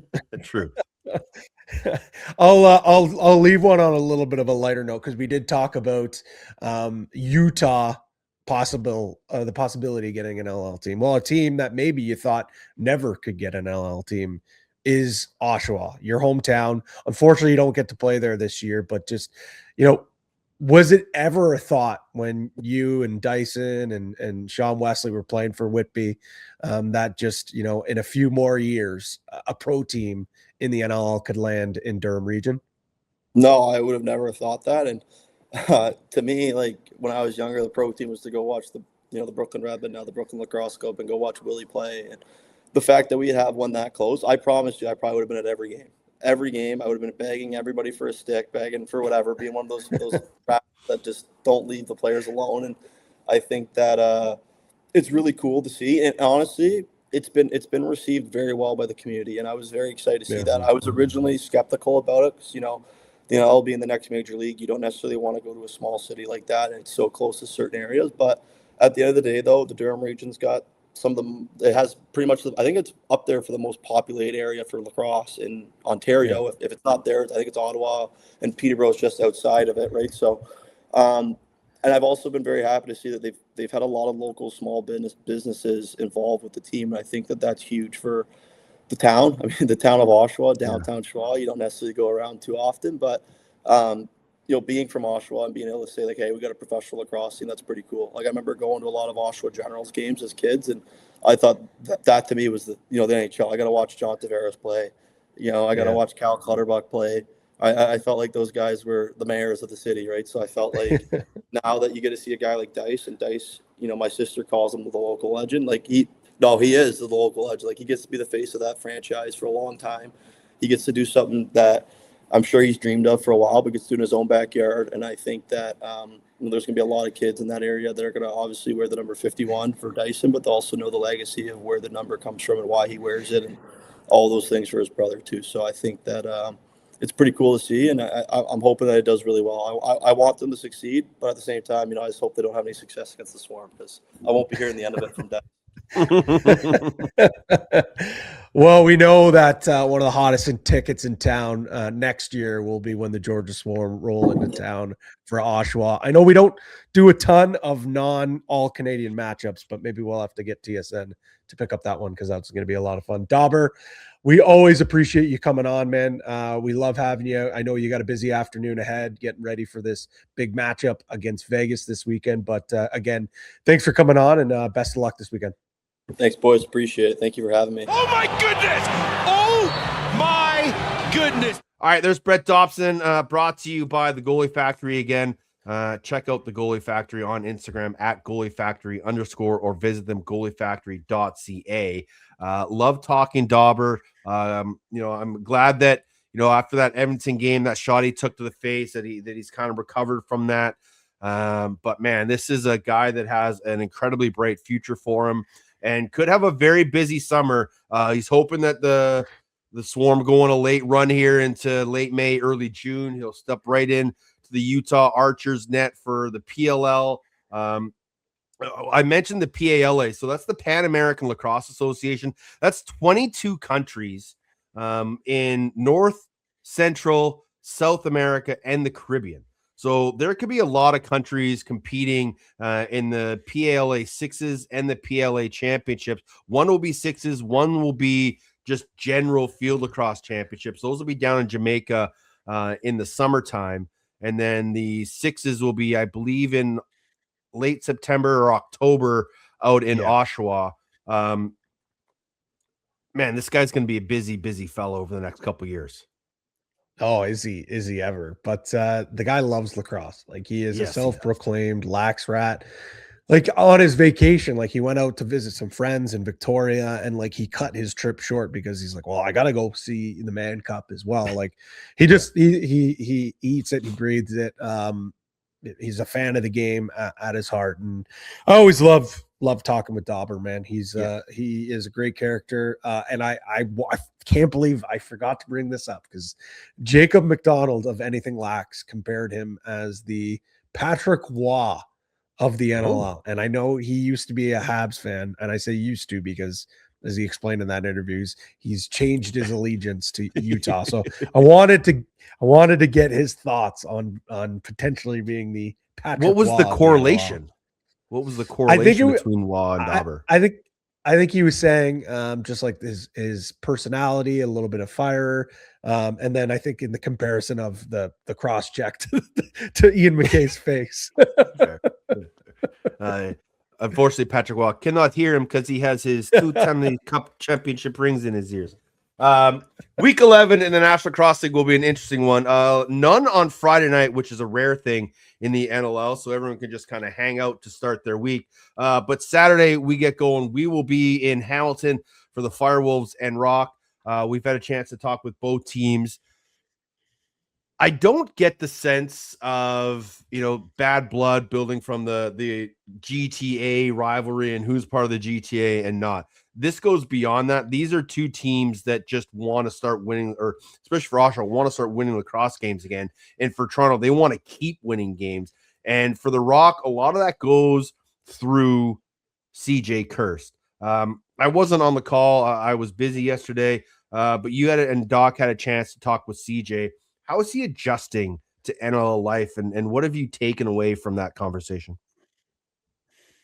He's loving it. Like, this is a guy that's never had a bad day in his life. And when you talk to him, like, the positive energy is coming through the screen, and he's got his big smile on his face. And, Ashley asked, like, what do you like better, like box or field lacrosse? And big smile on his face, a little political, but he says, like, right now I've been really, I think it's box. Like, I've been really enjoying it, the physicality of it, learning a new sport or a new discipline of the sport has been super interesting. Working alongside guys like, Mark Matthews and Dan Craig, like, it's been so, and you hear it in his voice. It's genuine. It's absolutely genuine, but he's like a little kid. Like, I remember people used to always ask me all the time when I was younger, like, what sport do you like better? Is it lacrosse, or is it baseball, or hockey? And my answer was always whatever one I was playing at the time. And I feel like that's probably the case. If you ask him during PLL season, he's probably going to say field lacrosse, but the guy just loves lacrosse, loves the game.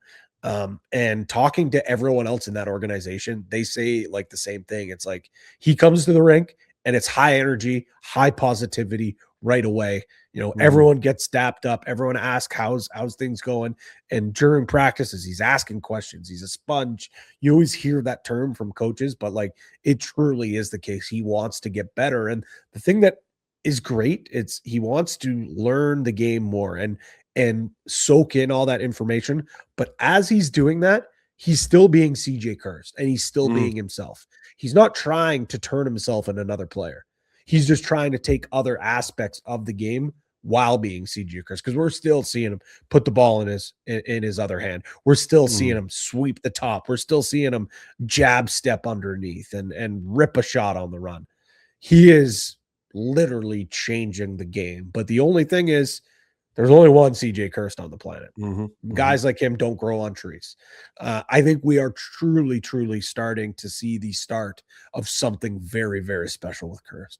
Yeah, and you've said it many times, and anybody we talk to, when we mention the name Kirst, whether it's CJ, whether it's Cole, whether it's Connor, whether it's Colin, they all say one word: infectious. Their energy, their attitude, their personality is infectious. And, when you're coming to the rink and you have a smile on your face and you make everybody feel good about being at the rink, that just breeds, confidence in your team and brings everybody closer together. And it is very infectious. The one thing that a stat that I found just kind of prepping for this game, Jeff Teat averages 94 touches per game. It's the most in the National Lacrosse League. Do you know how many touches CJ Kirst averages per game? 50 was not. Whoa. 50. Didn't even give me a chance to answer. No, because it's so outrageous that you wouldn't even been close to your guess. But for me, like, who's leading on their team? Is it Matthews probably?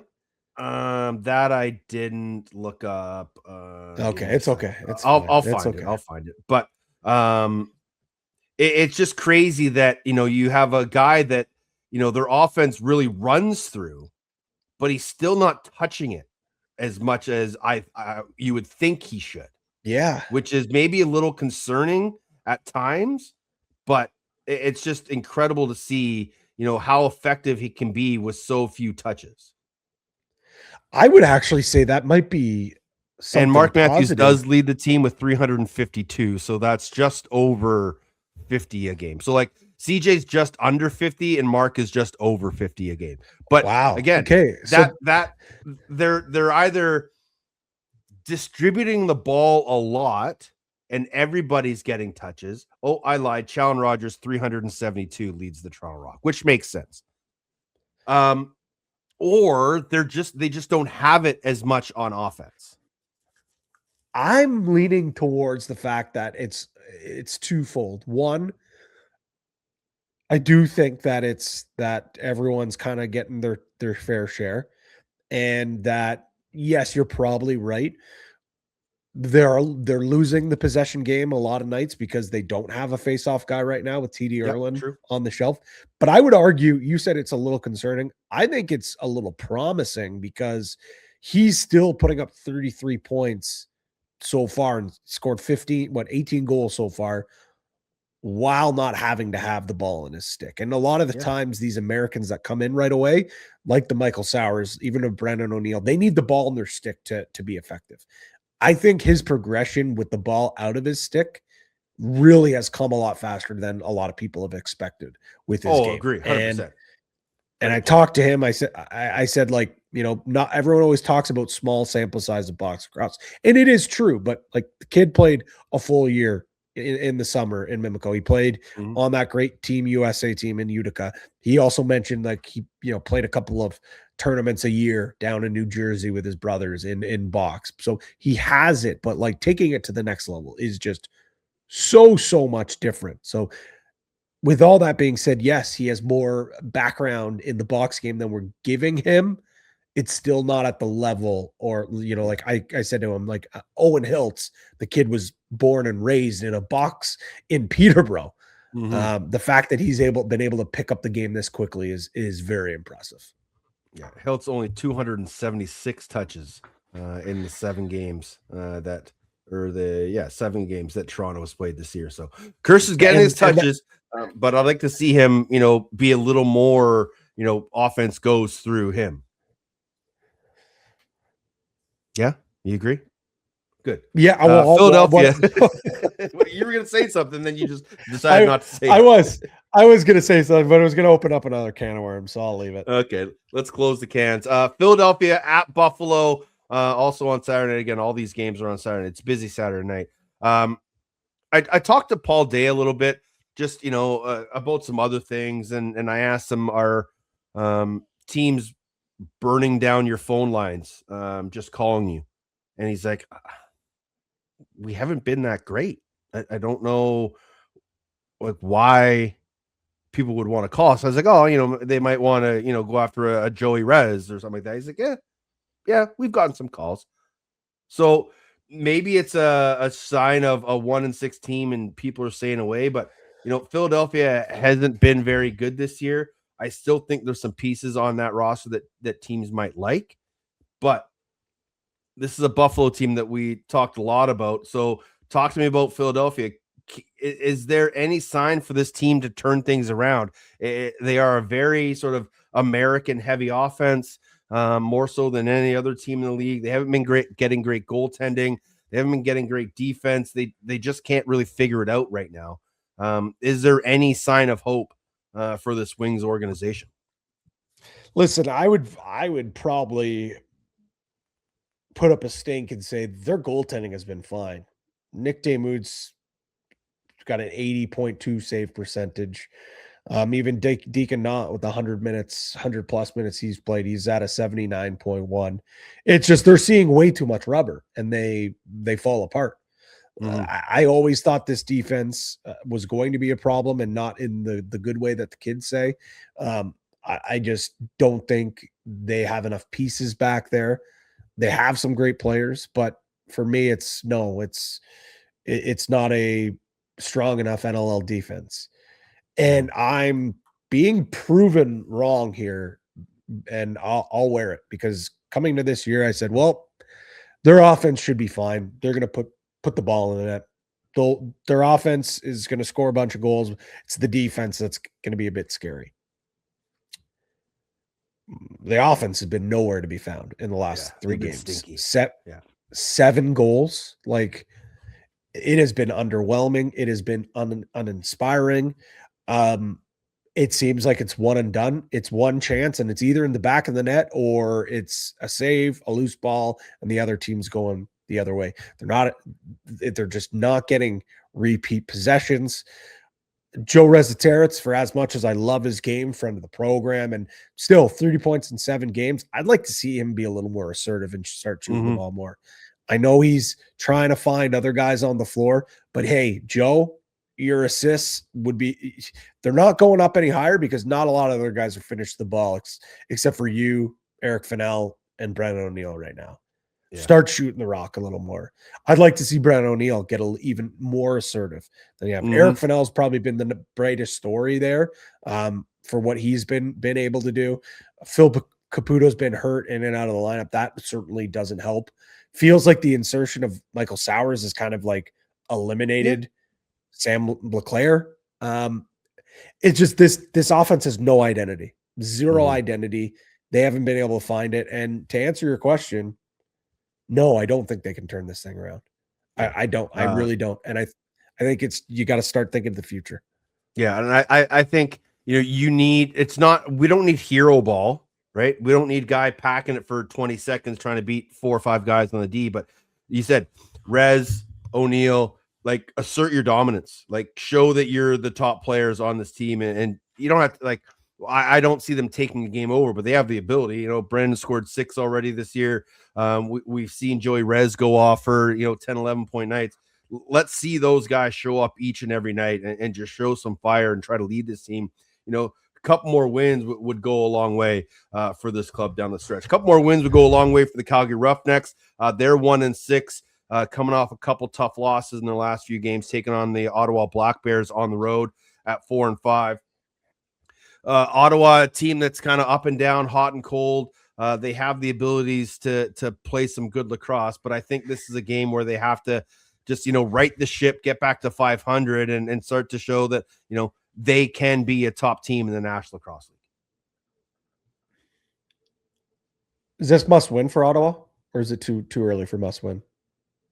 No, I don't think it's must win. Sure, you become 2 games below 500. You got Rochester next week, then Oshawa comes to town. You got another rematch with Calgary on the horizon.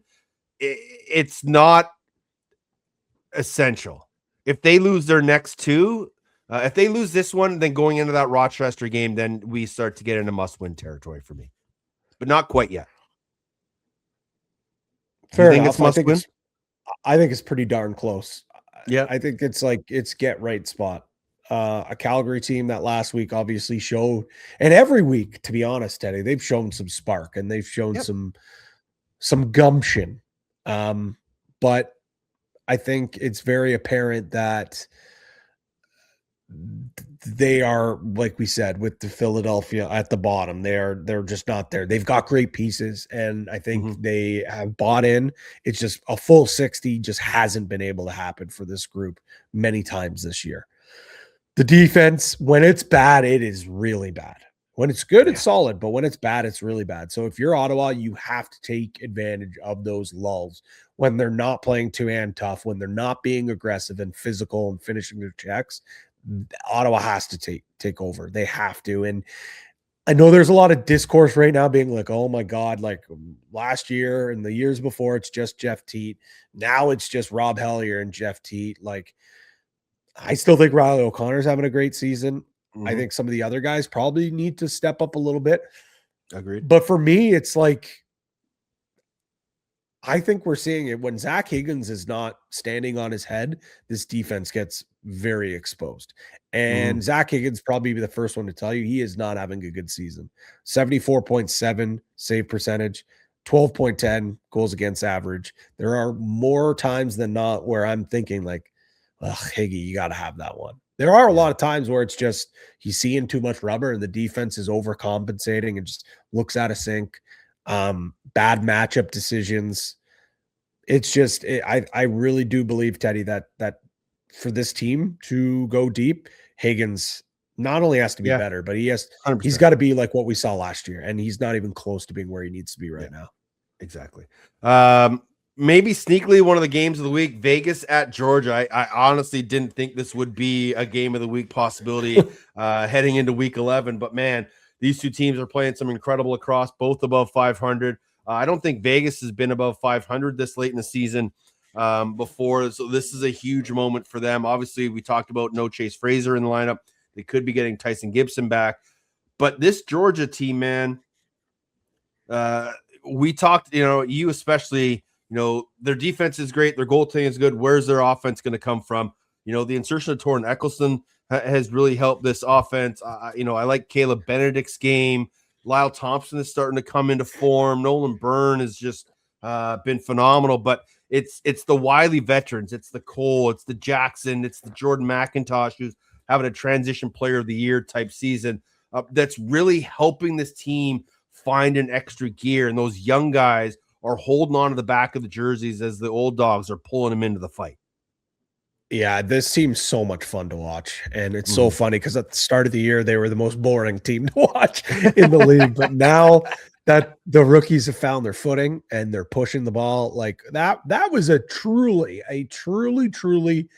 absolute nightmare of a matchup for Halifax. Slow offense against big, mean, athletic defense. And normally, like Halifax, with them being slower, I mean, like them getting off the floor, but even like when they play a little more methodical on offense and lull you to sleep, and they can lean into you. But because these young guys are so big and so strong, they couldn't do that. And the big Achilles heel was the reverse transition, and Dauber making it rain out of his crease, QB1. It was a nightmare matchup. Here, I think this isn't quite a nightmare matchup for either side, but it is like strength on strength. It is the number one scoring offense against the number one scoring or number one defense, least goals allowed. Yeah. I'm looking forward to that chess match. And then when you look the other way, Las Vegas is second last in goals against. Georgia, not quite down at the bottom for offense, but fourth last. So it's like, okay, which of the weaker units is going to either rear its ugly head and get exposed, or which one's going to step up? Yeah. Landon Kell's looking for his second 3-game winning streak in his career. He's won 2 games back-to-back already this year, but unable to find that third win in a row. And, he's starting to come into form. He still has some shaky moments, still some young goalie mistakes, but at just 25 years old, he's starting to look a lot more comfortable since you called him out. You can take credit. Do it. Take credit, Pat. I'll take credit. You're welcome, Landon Kells. Rochester stuffed me in a locker. Yeah, he did. He's like, beat it, nerd. Rochester at Vancouver. Obviously, we know the bad blood heading into this game. Again, I don't think we see any carryover. We might get a Jackson Subak, Tyler Biles stepping up and squaring off, but I really don't think either team will be worried about that at all. The win is more important, especially for Rochester, having lost the first game of the 2-game set. So they're already 1 down in the tiebreak. Vancouver, if they could take 2 from them, they kind of put Rochester in the rearview mirror. This is a very pivotal game for both of these clubs. It's huge, especially for Rochester, losing 2 in a row. Like you mentioned, the tiebreaker. I know Rochester envisions being a team fighting for home floor. Vancouver obviously has shown they're going to be fighting for home floor. So the fact of the matter is you can't really afford to lose these home and homes. Like you can't afford to lose the tiebreaker if you want to be near the top of the standings. Yeah. But if you're Rochester, this is a group that oozes confidence and swagger. Putting up 6 goals like that, I knew that Vancouver maybe could have the edge defensively against the offense. Didn't think we're talking about a 6 spot here. And I know things probably went off the rails a little more than expected with the big hit and everything that happened there. I expect a bigger bounce back from this offense, but man, I just think that like this defense and Christian Delbianco are a completely different beast. So for Rochester, the load is going to have to be carried a lot on that defense and possibly Hutchcraft. Like if we don't see an appeal, and Hartley's not there, like this is a big ask going to the West Coast and facing a mountain of a team in Vancouver. Yeah, and then in the last 2 games, only 16 goals scored for Rochester, including that playoff game last year. And the concern for me is, yes, Hartley is ejected out of that game. Their defense kind of gets out of sync with Hutchcraft, and that nothing changed about the offense. Like, this is still an offense that's put up big numbers this year, and Vancouver just silenced that offense. So it'd be interesting to see Mike Hazen and his game plan heading into this game to get that offense going again, because when you have Smith, Fields, Lanch, McConvey, Zed Williams, like, this is an offense that should be averaging at minimum, no matter who they play, at minimum 12 goals a game. So they're going to have to find another gear going up against what will be a very fired up Vancouver team on the road out here on the West Coast. Final game of the weekend, Saskatchewan tops in the league at 7-1, take on San Diego. This one could very sneakily well be a game of the week as well. I think this will be a good matchup. Saskatchewan 7-5 all time against San Diego, so they have a bit of an advantage there. But this is a San Diego offense that is now starting to find some gears, and we've called Chris O'Riglieri out a couple times on this show. He's starting to stuff us in a locker, but he still shows signs of a guy that we would like to stuff in a locker at times. You know what I mean? Like, there's moments where he's just not very good, and then something switches and he becomes an elite goaltender again. So it'll be interesting to see which kind of O'Riglieri shows up. But man, Pat Cavanaugh continues to be a workhorse for this team and is just such a great injection. We talk about CJ Kirst for Toronto. Pat Cavanaugh may not be on that level of prowess, but the little things that he does just allows life to be easier for Westberg and Trey Leclerc on that righty side. Yeah, he's been so much fun to watch. He's a matchup nightmare with that speed and that agility. The right side, like, that's we always knew, though, like, San Diego driven by the right side, but I think even more this year than ever. And I can't say enough great things about Zach Courier. Like, yeah, I know. I like, his stat line last week was insane. He's back to playing an offensive role, but he's still tracking back on defense, still out on the ball team for faceoffs. Like, if we don't, and it's tough because I think Dobson right now, if you put a pen and a ballot in my hand and I had to vote for MVP, Dobson's probably number one right now.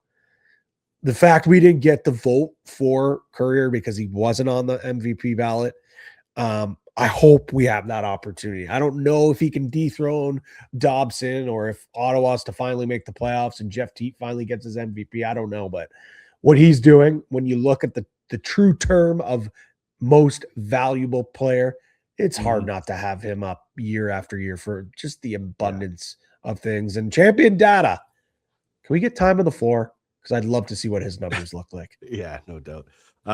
2 goals, 3 assists, 5 points, 9 shots on goal, 16 loose balls for Zach Courier last week against Philadelphia in an offensive role. But again, he does do ball team. He does backtrack and play a lot of defense. So he's kind of that it's the Selke, right? Best defensive forward. Like, if he becomes a full-time forward guy like that, that's going to be the Zach Courier award if we ever decide to coin one in the National Lacrosse League.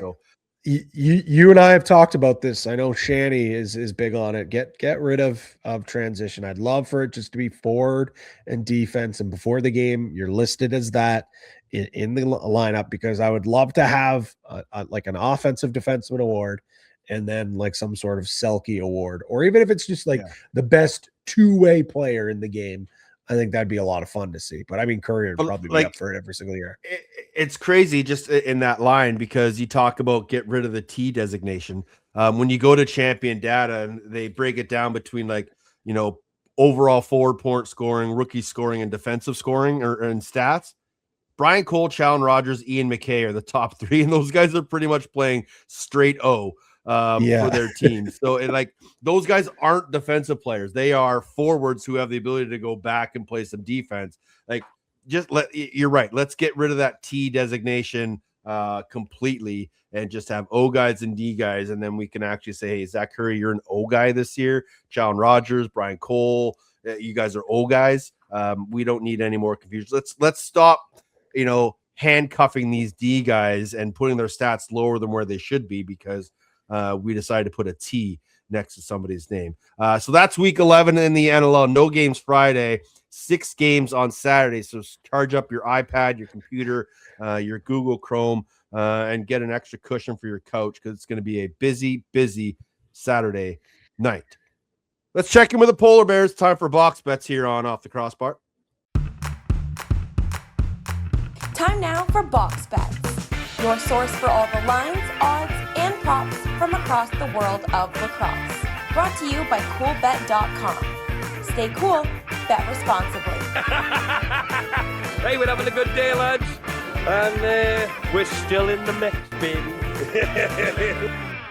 This is where you shine, Patty. Last week, we thought we had a good one. We thought we'd get some close games. We didn't. So we're going to try to run it back and be better this week. A lot of games this week, Teddy. A lot of games means a lot of options. There is a game, a bigger game than most. The big game, if you will. I will. Seattle, the big game. New England. Boo. That's a double boo for you, isn't it? Double boo. Big double boo. Oh, we figured we'd get a little bit creative here. So we each made a pick for the big game. We each made a pick for the NLL here. And this is what we came up with. The Polar Bears already came back with it with a great number, a great boost. It's a number that you're going to like, Teddy. A little less cowardly than some of the parlays I've put together. So, the Off the Crossbar parlay presented by Coolbet. Exclusive to Coolbet. Bandits, -2.5. The Rush, -1.5. Jackson Smith and Jigba, anytime touchdown. And Drake May, 35 plus rushing yards, plus 1350. Only at Coolbet. Wow. We rarely, and it's because you're a stickler. We rarely get a 4-digit number here in our parlay. And the fact that you allowed us to do this and the Polar Bears are okay with it, can of Coke for everybody. Unbelievable. Obviously, the Super Bowl, there's going to be tons of props. The NL player props will come out Friday before the games on the weekend. So still some time to delve into those. But, you know, the big game props are outrageous. We were looking at them just before, trying to figure out which one we wanted. And, you know, you can decide which song Bad Bunny is going to start and end with. Obviously, the coin toss, the Gatorade colors, will there be an interception? Who by? There was one, the first touchdown celebration. What's it going to be? What kind of dance move is it going to be? Literally anything and everything you can think of is up there over on Coolbet. Will Mac Hollins enter the stadium barefoot? -500, yes. Plus 300 for no. What was the other one? Will Chris Collinsworth say, now here's a guy. That's a yes. There's obviously the classics like the color of the Gatorade, length of the national anthem, which I will be doing all my research tonight. I finished my NLL prep. I'm going to do my research tonight. Join us on the Winnipeg Sports Talk Network, 11 o'clock Eastern. Myself, Andrew Hustler Patterson, and my guy, Jake Bowl Moss. We'll be doing our Super Bowl draft. We're going to draft. So we each have to take a spread pick. And we got to take a touchdown score, yada, yada, you name it. So I'm going to be doing all my homework here tonight because one thing I will tell you, though, Teddy, I've done my homework for the coin toss. Oh, do you want to hear my homework? Tails never fails. Bingo. Tail never fails. So I'm going tails. What is it, like a minute and a half for the minute 37 for the anthem or something like that? Like it's I just love all these little things that you can parlay and prop bet on, just because it just makes it more enjoyable, especially when you don't have a team invested in it. Then you can have a little more fun with all these other props and just get crazy and just get wild with it. So head over to coolbet.com. You know what to do. If it's your first time, head over, register, sign in. At the bottom will be a little promo tab. Type in OTCB, and the Polar Bears will match your first deposit up to $200. Don't forget waste management in this weekend. I've already seen a guy at like 9 a.m. Eastern time, absolutely pickled, covered in mud, ran under the ropes, jumped in a pond. It is the biggest party on the PGA Tour. It is a ton of fun. It always happens super big game weekend. So have some fun over at Coolbet. And as always, stay cool. Bet responsibly. One other big sort of news note that came out this weekend was the Olympic qualification process for lacrosse was announced. So let's kind of go through this really quick. So there are a few different ways teams can qualify, but some caveats. For the United States, obviously as the host country for the Olympics, they will get automatic qualification into the Olympics as long as their men's and women's team compete in the PLA Sixes Championships, which will be in Oshawa in the fall, and the World Sixes Championships, which I believe are in Spain. Or I don't know if they've actually figured out where they're going to be, but they'll be in 2027. So that's one big thing to keep in mind. And then only Great Britain will be considered as a National Olympic Committee qualified allocation. So no other constituent nations or territories of the United Kingdom will be considered. So no England, no Ireland, no Scotland. It'll just be Great Britain as a collective group for the Olympics. Now, to qualify, there are 4 qualification regions. You have the African Association of Lacrosse. They get 1 team, and that will go in December of 2026.